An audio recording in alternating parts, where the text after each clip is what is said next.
Right, hello there everyone, welcome back to James Redmond TV and welcome to a top 5 players who have been overperforming for Liverpool this season. Now obviously time for recording, we're in the middle of a few massive fixtures and throughout the season we haven't had too many overperformers. We've had a few players live up to the expectation and whatnot, but no one who's been setting the standards alike, no one who's been saying, no, do you know what, I'm going to be able to take this team and make it better just by myself. But there has been the select few throughout bad form where they've been able to sort of keep our heads above water, and to be honest with you, we very much certainly needed them. And I thought it was very much certainly worth making a video on these players that, to be honest with you, without them, our season could be much, much worse than what it already is. And let's be honest, that's a terrible, terrible season. So without further ado, let's get into the top 5 players, in my opinion, by the way, because I have to clarify, that have overperformed this season. If you do enjoy, smash a like, subscribe if you are enjoying the top 5 series, and let's get into it. And number 1, I'm going with Diogo Jota.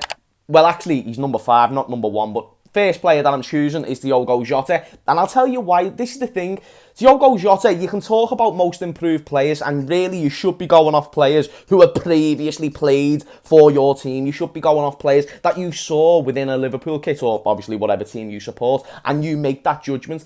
Diogo Jota, I think it's just obvious to see, regardless what team you support, Liverpool would just be much worse off without him. I believe he's got 12 to 13 goals this season. He can play anywhere across the front three. And to come into a front three like that, even though they've been in bad form and fucking hell, I feel like I could have walked into that front three and put up a challenge with some of the performances they've been putting up this season. That being said, even though that may be true, Diogo Jota has eclipsed all the other front three's performances, even probably at many times last season. I haven't saw an attacker like this, people, probably since Luis Suarez, and I'm not trying to say Luis Suarez is the levels of where Diogo Jota is going to reach, but bear in mind he is only 23, bear in mind he is both-footed, bear in mind his movement is absolutely sensational, and he's actually missed 3 months of the season. So when you've still had that much of an impact, but you've missed 3 months of the season, then mate, I'm not being funny with you. That's when you know you deserve to be on a list like this when it comes to overperforming players, and Diogo Jota has been an overperforming player. The reason why we still have a hope in this Champions League is purely on the basis that we've got Diogo Jota, and when I say Champions League, I mean top 4 time of recording, because without Diogo Jota, that's diminished with the amount of chances that we usually miss per game. So I feel like Diogo Jota deserves to be on this list. Everyone will agree on that. The only thing we'll disagree on is whereabouts on the list he should go. So let me know in the comments down below, and also whether you agree or disagree. So with number 5 out the way, let's get into number 4. And at number 4, I want to go with Curtis Jones. Curtis Jones, my fucking G, you know. Curtis Jones is just too sick of football, that. He actually is. And I don't care what anyone says, he will be whether it's for Liverpool, but, you know, in the Premier League, he will be a baller, and people will realise soon enough the impact he has on this team is massive when he plays. And to be honest with you, there was a point there where Curtis Jones looks undroppable, and Curtis Jones very much certainly at one point this season was undroppable. Now, it's got to the point where he isn't playing as much first-team football with the fact other players have came back into the team. And again, you don't want to rush his growth, but for the time that he did have to step up, he was the best player on the pitch. He was better than Thiago. He was better than most of the other midfielders, whether it was Gini, whether it was James Milner. You remember that time when James Milner went off the pitch, Curtis Jones comes right on, instant impact. That's the type of players you want within your squad. They're the type of players with experience and a more experienced head on younger shoulders. That's going to take them far in life, and also far for your team. Curtis Jones, he seems like he's got the right mentality, and I believe we've saw glimpses of that in previous seasons, but mainly this season where he's had to step up to the first team. It's not just a one-off cameo appearance in the League Cup where your adrenaline can be going because you see all the fans and whatnot. This is a season where there's been no fans. If there's going to be an unmotivated season, it's going to be this one, and he has still stayed motivated, stayed focused, and he's one of the main players going forward in our team in terms of players who have a sense of direction and want to try something, whether it's a shot outside the box. So, in terms of most improved and in terms of most overachieving players this season, you've got to go with Curtis Jones, man, in my opinion. But let me know in the comments down below whether you agree or if you disagree. Now, at number 3, when it comes to the overperformers this season, I feel like we've got to at least give a mention. And this isn't an honourable mention, he genuinely gets their place. But whether you have him on this list or not, he has to be in your honourable mentions. And I am going with the Irish Iker Casillas in Kelleher, my G. I actually forgot his first name there, so I was going to say his first name, then Kelleher, but I'm just going to call him Ike Kelleher because, well, it makes it easier. Anyway, Ike Kelleher, how do I even start off? Where do I start with Ike Kelleher? The fucking man is what Ike Kelleher is. And you know what, mate? Fun fact, he made his first game or his first appearance this season, I believe, bar any small League Cup games, it was in the Champions League. Fun fact, before that Champions League game, who was it against? Can't even remember. But before that Champions League game, I believe he conceded 7 for the under-23s. So he conceded 7. 4 days later, he's playing in the Liverpool first team because Alisson was injured. Adrian was playing shite, but I also think Adrian was injured. So we had to use Kelleher. He came into the team. And the job that he done was more than solid. It was one of them things where, when I was watching the game, it was like you're kind of waiting for a mistake to happen. Kind of when you're watching Nat Phillips now, it was like that with Kelleher. But so solid, so composed.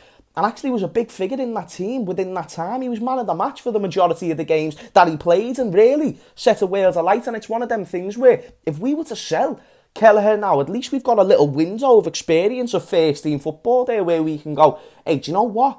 Kelleher, he's actually got quite a bit to offer, whether it's at a high level, he's played against some very good attackers and done a very good job.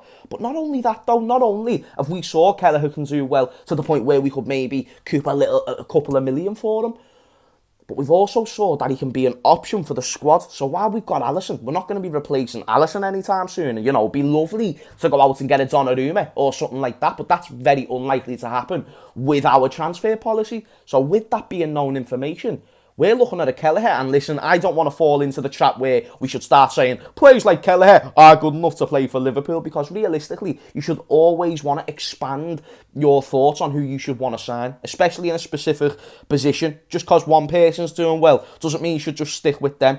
But Kelleher is someone who's really putting his name in the hat to stay in this squad, to have an influential part, and he has done this season. So regardless whether you rate him or not, regardless whether you like him in the team or not, or regardless whether you think he should leave and we bring someone else in, no matter what you think of Kelleher, he has overperformed this season by quite a significant amount. So I'm interested to see whether you would agree or disagree on this one. And if you disagree, then please let me know why. Because man like Ike Kelleher makes it at number 3 from 1. And then we go into number 2, and obviously number 2 is one that I've been pretty excited, and it's not going to really need much explanation, so I'm actually not going to give you much explanation for it. Number 2, I'm going with Nat Phillips. And listen, if you're going to ask the question, why is Nat Phillips on this list of overperforming players this season, let me tell you the answer of Nat Phillips was not supposed to be in this team this season. As a matter of fact, he was 5 minutes away of completing a loan deal, or even, I think it might have even been a permanent transfer to a mid-table championship club or something like that. Either way, that didn't happen. From all we know, Nat Phillips, at best, is a League One to Championship footballer. This is before he was playing any football, who was had a stint in Germany, looked sound for Stuttgart, but really, you can't say that was enough to really look at him and go, yeah, he's good enough for Liverpool's first team defence. Since then, he's been playing in Liverpool's first team defence. And not only that, the thing is, people say, well, Nat Phillips is only there because, obviously of all the injuries you've got. Well, no shit, Sherlock, but also he's there because he's better than a Reece Williams, who, by the way, Reece Williams was above Nat Phillips in the pecking order when it came to the start of the season. Another player who was above Nat Phillips in the pecking order, in Mateo. Remember that name being boasted about all round in the summer? Well, I'm not being funny. You don't hear that name now. You don't hear Reece Williams as much now. In fact, you hear Reece Williams to be the backup to Nat Phillips. Not only that, we have actually brought in a proven defender, a proven centre-back from the Championship, a sound centre-back in the one, the only man like Ben Davies. Yet he can't get into the team because Nat Phillips is just being that solid. So I'm not trying to say Nat Phillips is being Ramos levels, Varane levels, Virgil van Dijk levels. I'm not saying he's there, but we're talking about overperformers. And this is a player who weren't supposed to be playing, even with these injuries. He weren't supposed to be in this starting 11. He's had to, for year in, year out, battle hammer and tongue to even get a look in on the bench at Liverpool, let alone anything else. So now to see him actually getting into the first team and doing well, having at least 7 out of 10 performances week in, week out is brilliant. So Nat Phillips deserves to be on this list, and to be honest with you, I spent about a minute longer talking about Nat Phillips than what I would have liked to, because you should already know he deserves this list more than probably anyone else. He actually should really be number one, but I'm going to tell you number one, and then I think you're going to probably agree with me. But let me know on this one, do you agree or do you disagree? And then before I do get into number one, I want to give a few honourable mentions to a few certain players. So Mohamed Salah is one player that I feel like would deserve to be on this list, but the only reason why he hasn't made it for me is because this is kind of, I'm looking at things like improvements based on how they performed previously, but also just the impact they've had on the team this season. And even though Mo Salah has very much certainly had an impact, I don't think it's an over-performing impact. You know, even Mo Salah, in my opinion at least, has had an underachieving season. Even though he still scored 19 to 20 goals, it just shows how much I rate Mo Salah. In fact, I think he scored like 25, 26. But even if he hasn't, we know Mo Salah can get them goals, and I actually believe he's underachieved this season on a part basis of people around him, but also due to himself.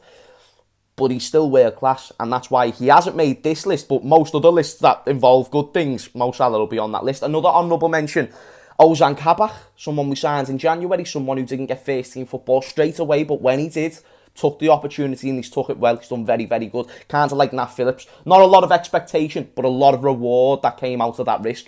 Gini Wijnaldum, again, similar reasons to Salah.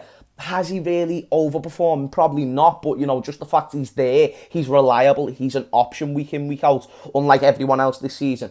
It has to be looked at as a good thing, and Gini Wijnaldum has been a very good player, not just this season, but for seasons, pon seasons, so he deserves a little mention as well. But at number one, I am going with the one, the only, in terms of the overperformers this season, in Fabinho. And I'll tell you why. Fabinho, we already know, is the best, if not one of the best defensive midfielders in world football. And we knew he was versatile. We knew he can play right back. We didn't know as much if he could play centre back, but we had a good idea he could maybe do a good job there. The thing is, though, you can speculate and predict all you want, can't you? You can be like, well, you know, Fabinho's a very good player, so we know he'd do a good job as centre-back. But you don't know that. You've got to see it first to be able to give a proper judgment in terms of how they actually are in that position. We got to see months and months of Fabinho right at centre-back, this season, and I think I can only call, from memory, one below par performance, maybe two. And if it was any more than that, it weren't his fault. It was a team performance that let us down. But also, since moving back into the six, we saw how important Fabinho is in that role. So how do you miss a player? How do I determine a player? Oh, just moved my camera. How do I determine a player in this list and how good they are? Well, I think, how much do you miss them when they're not there? We've missed Fabinho in that number 6. He's literally only moved a couple, yards further down the pitch. It's not that much of a difference, but it's still a big difference. In that number 6, there's not many better than Fabinho, and we've realised that. But also we've realised, if push comes to shove, God forbid, Nat Phillips, Kabak, Ben Davies all get injured, we know Fabinho will still be a man who can be an option to step up at the back. So that's why he's number 1 for me. Not just his versatility, not just the fact he's absolutely world class, but also let's look at the fact of the progressive passes he makes per game, the long ball over the top. Even the last game against Aston Villa, going forward, Fabinho was one of our more important players in terms of getting the ball in the final third. This is an elite player, He's already won the league, he's already won the Champions League, he's got the trophies to back it up.